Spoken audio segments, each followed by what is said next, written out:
உலகத்தோட ஹிஸ்டரியில எகிப்தியர்னு சொல்லப்படுறவங்க ரொம்பவே யூனிக்கான ஒரு பிளேஸ்ல இருக்காங்க. அவங்களோட எல்லா மெத்தட்ஸுமே யூனிக்காக தான் இருந்திருக்கு. ஸோ பண்டைய எகிப்தியர்கள் மருத்துவத்திலையுமே ஒரு தனியான வழியை தான் பின்பற்றி இருக்காங்க. அவங்க அவங்களோட திறமையையும் அதே நேரத்தில் ரொம்பவே வியர்டான மருத்துவ முறைகளையும் கலந்து இந்த மருத்துவ முறைகளை பயன்படுத்தியிருக்காங்க. முதலை, நாய் இது போன்ற விலங்குகளோட மலத்த காயங்களுக்கு பராமரிப்பாக பயன்படுத்துறதுல இருந்து பழைய பிரெட்டை ஆன்டிபயோட்டிக்காக பயன்படுத்துறது வரைக்குமே அவங்களோட மருத்துவ முறை பார்த்தீங்கன்னா ரொம்பவே யூனிக்காக தான் இருந்திருக்கு. அது மட்டும் இல்லாமல் அவங்க நோய்களை உடல், உள்ளம், ஆன்மீகம் இது எல்லா பார்வை மூலமாகவும் ஆராய்ஞ்சு தான் அதுக்கான சிகிச்சையை செஞ்சுருக்காங்க. மொத்தமாக சொல்ல போனால் இந்த பண்டைய எகிப்தியர்களோட மருத்துவ பயன்பாடு பார்த்தீங்கன்னா அறிவையும் மர்மமான முறைகளையும் கலந்த ஒரு அற்புத உலகம்னு தான் சொல்லலாம். ஸோ இன்னைக்கு நம்ம இந்த வீடியோவில் பார்க்க போகிறதும் இதை பற்றி தான். ஸோ இவங்க பயன்படுத்தின மிஸ்ட்ரியான அதே சமயம் யூனிக்கான மருத்துவ முறைகள் என்னென்னு தான் ஒவ்வொன்றா எக்ஸ்ப்ளோர் பண்ண போகிறோம். ஸோ வாங்க வீடியோக்குள்ளே போகலாம்.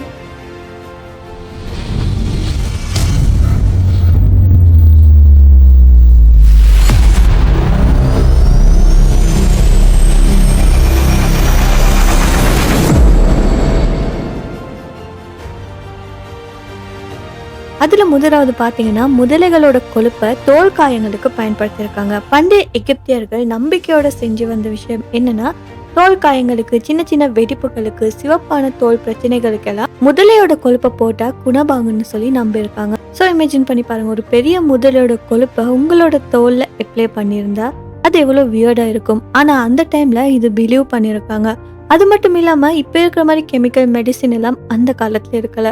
மனிதர்கள் எல்லாம் நேச்சர்ல இருந்த விலங்குகளோட கொழுப்புகளை ஹீலிங் ப்ராப்பர்ட்டி இருக்கிறதா நம்பி இருக்காங்க. அது மட்டும் இல்லாம சில ஆன்ஷியன்ட் ரெக்கார்ட்ல எல்லாம் என்ன சொல்லப்பட்டிருக்குன்னா சின்ன சின்ன காயங்கள், புண்கள், தோல் சிவப்புகள் இதுக்கெல்லாம் இந்த கொழுப்பு சில நேரங்கள்ல ரியலா எஃபெக்டிவா இருந்திருக்குன்னு சொல்லி, அது மட்டும் இல்லாம புண்கள் இன்ஃபெக்ஷனா மாறத்துல இருக்கிற பாதிப்பை குறைக்குதுன்னு சொல்லி சொல்லப்பட்டிருக்கு. தோல் மென்மையாகவும் பூரணமாகவும் குணமாகுன்னு சொல்லி ரிப்போர்ட் பண்ணப்பட்டிருக்கு. ஸோ ரொம்பவே ஸ்ட்ரேஞ்சாக இருக்கும். ஆனால் இது பழமையான மெடிசினில் நேச்சுரல் ரெமெடி ப்ளஸ் பிலீஃப் சிஸ்டமோடு சேர்ந்து செய்யக்கூடிய ரொம்பவே ஃபேமஸான ஒரு வழின்னு சொல்லலாம். அடுத்ததாக பார்த்தீங்கன்னா ஹனி அண்ட் கார்லிக்கை இயற்கையான ஒரு ஆன்டிபயோட்டிக்கை பயன்படுத்தியிருக்காங்க. பண்டைய எகிப்தியர்களோட நம்பிக்கை என்னென்னா காயங்களுக்கு, சின்ன சின்ன வெடிப்புகளுக்கு, தோல் இன்ஃபெக்ஷனுக்கு இது எல்லாத்துக்கும் ஹனி ப்ளஸ் பூண்டை சேர்ந்து மிக்ஸ் பண்ணி அப்ளை பண்ணால் அது ஹீல் ஆகுன்னு சொல்லி. ஸோ இமேஜின் பண்ணி பாருங்க, 4000 வருஷங்களுக்கு முன்னாடி இருந்த மக்களுக்கு நேச்சர்ல இருந்த இதை ரெண்டும் மிக்ஸ் பண்ணினா காயம் ஹீல் ஆகுன்னு சொல்லி ஒரு அறிவு இருந்திருக்கு. ஸோ இந்த மெத்தட் வேலை செஞ்சிருக்கு. ஸோ இது ஏன் வேலை செய்யுதுன்னா தேன்ல பார்த்தீங்கன்னா காயங்களை மென்மையாக்கக்கூடிய, அது மட்டும் இல்லாம பாக்டீரியாவை எதிர்க்கக்கூடிய ஒரு ப்ராப்பர்ட்டி இருக்குது. அது மட்டும் இல்லாம பூண்டுல நேச்சுரலான ஆன்டி பாக்டீரியல் சப்ஸ்டன்ஸ் எல்லாம் இருக்குது. பாக்டீரியா க்ரோத்தை ஸ்டாப் பண்ணும் பூண்டு. இதெல்லாம் சேர்த்து யூஸ் பண்ணினா சின்ன சின்ன கட்ஸ், ஸ்க்ரெச்சஸ், ஸ்கின் ரேஷஸ் இதெல்லாம் ஃபாஸ்ட்டாக ஹீலிங் எஃபெக்ட் கொடுக்கும். ரொம்ப இன்ட்ரெஸ்டிங்கான விஷயம் என்னென்னா இந்த ஏன்ஷியன்ட் ரெமெடி மாடர்ன் சயின்ஸுக்கு பேஸ் ஆகிருந்திருக்குன்னு சொல்லப்படுது. பெனிசிலின்ல இன்ஸ்பயர் ஆகியிருந்த ஏர்லி ஃபார்ம் இது தானே சொல்லி சயின்டிஸ்ட் எல்லாம் சொல்லியிருக்காங்க. ஸோ அப்போ டைமில் கெமிக்கல் மெடிசின்ஸ் எல்லாம், ஆனால் நேச்சரில் இருந்த இன்க்ரீடியன்ஸை சிம்பிளாக மிக்ஸ் பண்ணி நோய்களை குணமாக்கக்கூடிய ஒரு விசித்திரமான சக்தியை யூஸ் பண்ணியிருக்காங்க. ஸோ ஏன்ஷியன்ட் எகிப்தியன்ஸ் பார்த்தீங்கன்னா ரொம்பவே கிளிவராக நேச்சர் பேஸ்டான மெடிசின்ஸ் எல்லாம் யூஸ் பண்ணியிருக்காங்க. அதுக்கப்புறம் பார்த்தீங்கன்னா விலங்குகளோட மலத்தையும் மருந்தாக யூஸ் பண்ணியிருக்காங்க. பண்டைய எகிப்தியர்கள் சில தோல் நோய்கள், புண்கள், காயங்கள் இதெல்லாம் குணப்படுத்த விலங்குகளோட மலத்தை யூஸ் பண்ணியிருக்காங்க. ஆடு, நாய் இது போன்ற விலங்குகளோட மலத்தை அவங்க யூஸ் பண்ணியிருக்காங்க. இப்போ கேட்கறதுக்கு இது ஸ்ட்ரேஞ்சாக இருந்தாலுமே அந்த டைம்ல இது ஒரு காமனான ப்ராக்டிஸாக இருந்திருக்கு. ஏன் இதை வேலை செய்யுதுன்னு சொல்றாங்கன்னா இந்த விலங்குகளோட மலத்துல பார்த்தீங்கன்னா சில சின்ன சின்ன கெமிக்கல் சப்ஸ்டன்ஸ் எல்லாம் இருக்குது. ஸோ அது பாக்டீரியாவை கொள்ற சக்தியை கொடுக்கலன்னு சொல்லி பண்டைய கால எகிப்தியர்கள் நம்பினாங்க. புண்கள், தோல் இன்ஃபெக்ஷனுக்கு பேஸ்டாக இதை அப்ளை பண்ணினதும் அந்த இன்ஃபெக்ஷனை இது கண்ட்ரோல் பண்ணும் அண்ட் காயங்களை ஹீல் பண்ண ஹெல்ப் பண்ணுன்னு சொல்லி ஏன்ஷியன்ட் ரெக்கார்ட்ஸ்லாம் சொல்லப்பட்டிருக்கு. அதுக்கப்புறம் பார்த்தீங்கன்னா பூஞ்சை பிடித்த பிரெட்டை மருந்தாக யூஸ் பண்ணியிருக்காங்க. ஸோ பண்டைய எகிப்தியர்கள் காயங்கள், புண்கள், தோல் இன்ஃபெக்ஷனை குணப்படுத்த பழைய பூஞ்சை பிடித்த பிரெட்டை காயம் மீது வைக்கிறாங்க. ஸோ இதால் என்ன நடக்குன்னா இது எப்படி வேலை செய்யணும், அந்த பூஞ்சையில் பார்த்தீங்கன்னா சின்ன சின்ன நுண்ணுயிர்கள் இருக்கும். ஸோ அந்த பாக்டீரியாவை கொள்ற சக்தி கொண்டுன்னு சொல்லி மாடர்ன் சயின்ஸும் இன்னைக்கு கண்டுபிடிச்சிருக்கு. ஸோ அதனால தான் அதை அவங்க யூஸ் பண்ணியிருக்காங்க. அதே போல் இந்த ஐடியா பெனிசிலினுக்கு முன்னாடியே கன்செப்ட்னு சொல்லி சயின்டிஸ்ட் சொல்கிறாங்க. சின்ன சின்ன கட்ஸ், ஸ்கெச்சஸ், மைனர் இன்ஃபெக்ஷன்ஸ் இதெல்லாம் ஹீல் ஆக சான்ஸ் இருக்குன்னு இதால் சொல்லப்பட்டிருக்கு. அது மட்டும் இல்லாமல் ரொம்ப ஸ்ட்ரேஞ்சான ஸோ ஏன்ஷியன்ட் எகிப்தியன்ஸ் பார்த்தீங்கன்னா நேச்சர்லேருந்து சின்ன சின்ன நுண்ணுயிர்களை கூட அவங்களுக்கு தெரியாமலே ஒரு மெடிக்கல் பர்பஸ்க்கு யூஸ் பண்ணியிருக்காங்க. அதுக்கப்புறம் பார்த்தீங்கன்னா எலக்ட்ரிக் ஃபிஷ் தெரப்பின்னு சொல்லப்பட்டது.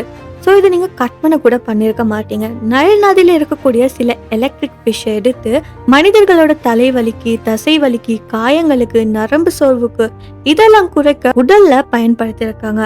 அப்போ ஸ்ட்ரெஸ், தலைவலி, மசில் வலி இது போன்ற பிரச்சனைகள் வந்தா இந்த எலக்ட்ரிக் ஃபிஷ்ஷை தான் யூஸ் பண்றாங்க. சின்ன எலக்ட்ரிக் ஷாக் எஃபெக்டா இது செயல்படுது. ஸோ ஏன்ஷியன் ரெக்கார்டில் என்ன சொல்கிறாங்கன்னா நேச்சரில் இருந்த ஒரு ஃபிஷ்ஷை நேச்சுரல் எலக்ட்ரோ தெரப்பியாக அவங்க யூஸ் பண்ணியிருக்காங்கன்னு சொல்லி சில ரிப்போர்ட் சொல்கிற விஷயம் என்னென்னா மைனர் பெயின் ரிலீஃபுக்கு, தலைவலிக்கு, ரிலாக்ஸேஷன் இது மாதிரி விஷயங்களுக்கு இந்த தெரப்பி மூலம் எஃபெக்ட் கிடைச்சிருக்குன்னு சொல்லி. ஸோ அந்த காலத்தில் நதியில் இருக்கக்கூடிய ஒரு மீனை தான் மெடிசினாக அவங்க கன்சிடர் பண்ணியிருக்காங்க. ஸோ இப்போ வரக்காட்டியும் பார்த்த விஷயங்கள் பார்த்தீங்கன்னா நேச்சரில் இருக்கக்கூடிய சில இன்க்ரீடியன்ஸை பயன்படுத்தி தான் நோய்க்கான மருந்து உருவாக்கியிருக்காங்க. பட் அதையும் தாண்டி சில அரிய வகையான மருந்து கற்கள், அது மட்டும் இல்லாமல் மாய மந்திர சிகிச்சையெல்லாம் அவங்க செஞ்சுருக்காங்க.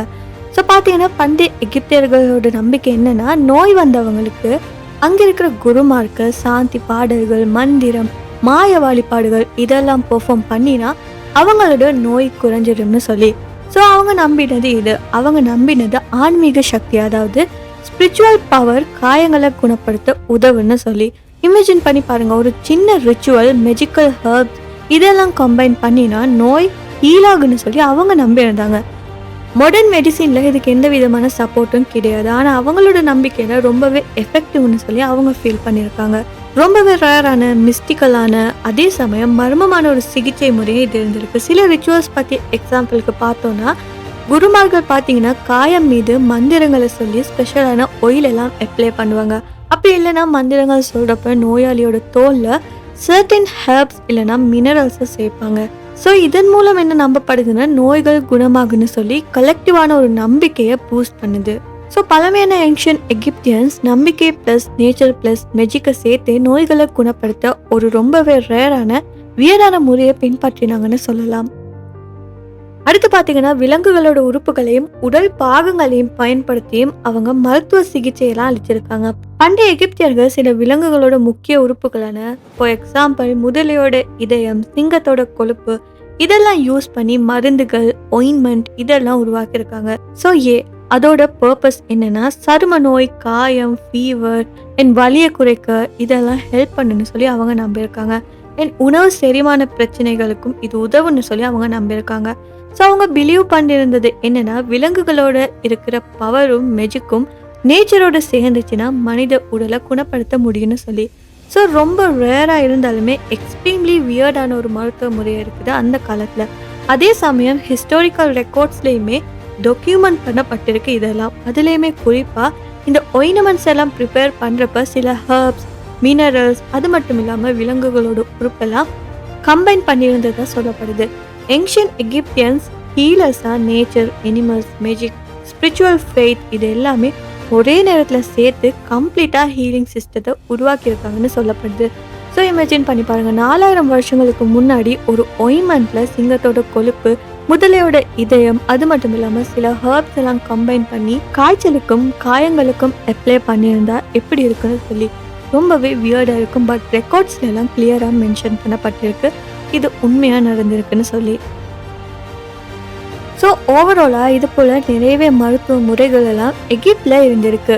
எகிப்ட்னா பிரமிட்ஸ் மட்டும் தானே கன்சிடர் பண்ணுறவங்களுக்கு ஒரு மிகப்பெரிய அதிர்ச்சி கொடுக்கறதா இருக்குது பண்டைய எகிப்தியர்களோட வாழ்க்கை முறைன்னு சொல்லலாம்.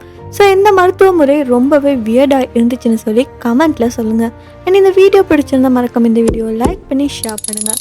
அது மட்டும் இல்லாமல் நம்ம யூடியூப் சேனலை சப்ஸ்கிரைப் பண்ணி பக்கத்தில் இருக்க பெல் ஐக்கனையும் கிளிக் பண்ணிக்கோங்க. இன்னும் ஒரு இன்ட்ரெஸ்டிங்கான வீடியோவில் நான் உங்களை சந்திக்கிறேன். Until then, stay curious, stay safe.